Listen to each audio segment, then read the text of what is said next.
ಸರ್ಕಾರಕ್ಕೆ ಸೆಡ್ಡು ಹೊಡೆದಿದ್ದಾರೆ ಸರ್ಕಾರಿ ವೈದ್ಯಾಧಿಕಾರಿಗಳು. ವಿವಿಧ ಬೇಡಿಕೆಗಳಿಗೆ ಆಗ್ರಹಿಸಿ ವೈದ್ಯರಿಂದ ಹೋರಾಟ. ಮಾರ್ಚ್ 11ರಿಂದ ಒಪಿಡಿ ಸೇವೆ ಬಂದಾಗ್ತಾ ಇದೆ. ಮುಷ್ಕರ 2 ಹಂತದಲ್ಲಿ ಮುಷ್ಕರ ನಡೆಸೋದಕ್ಕೆ ವೈದ್ಯಾಧಿಕಾರಿಗಳು ಪ್ಲಾನ್ ಮಾಡಿದ್ದಾರೆ. ಮೊದಲ ಹಂತದಲ್ಲಿ ಒಪಿಡಿ ಬಂದ್ ಮಾಡಿ ಮುಷ್ಕರ ಮಾಡ್ತಾರೆ. 2ನೇ ಹಂತದಲ್ಲಿ ಆಸ್ಪತ್ರೆಗೆ ಗೈರಾಗೋ ಮೂಲಕ ಮುಷ್ಕರ ಮಾಡುವಂತಹ ಪ್ಲಾನಿಂಗ್. ಮಾರ್ಚ್ 11ರಿಂದ 15ರವರೆಗೆ ರಾಜ್ಯದ ಎಲ್ಲಾ ಜಿಲ್ಲಾಸ್ಪತ್ರೆ, ತಾಲೂಕಾಸ್ಪತ್ರೆ, ಸಮುದಾಯ ಆರೋಗ್ಯ ಕೇಂದ್ರ, ಪ್ರಾಥಮಿಕ ಆರೋಗ್ಯ ಕೇಂದ್ರದಲ್ಲಿ ಒಪಿಡಿ ಬಂದ್ ಮಾಡೋ ನಿರ್ಧಾರಕ್ಕೆ ಬಂದಿದ್ದಾರೆ.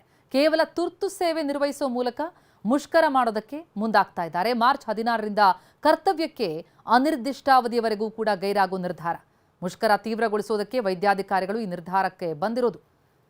ಮಾರ್ಚ್ 11ರಿಂದಲೇ ಒಪಿಡಿ ಬಂದಾಗ್ತಾ ಇದೆ. ಖಾಲಿ ಇರೋ ವೈದ್ಯರು, ಅರೆ ವೈದ್ಯರ ಹುದ್ದೆಗಳನ್ನು ಭರ್ತಿ ಮಾಡಬೇಕು ಅನ್ನುವಂಥದ್ದು ಪ್ರಮುಖ ಬೇಡಿಕೆ. ಇನ್ನು ರಾಜ್ಯದ ಎಲ್ಲ ಸರ್ಕಾರಿ ಆಸ್ಪತ್ರೆಗಳಿಗೆ ಔಷಧಗಳ ಸರಬರಾಜು ಆಗಬೇಕು. ಪ್ರಾಥಮಿಕ ಆರೋಗ್ಯ ಕೇಂದ್ರದಲ್ಲೂ ಕೂಡ ಒಪಿಡಿ ಬಂದ್ಗೆ ತೀರ್ಮಾನ ಮಾಡಿದ್ದಾರೆ.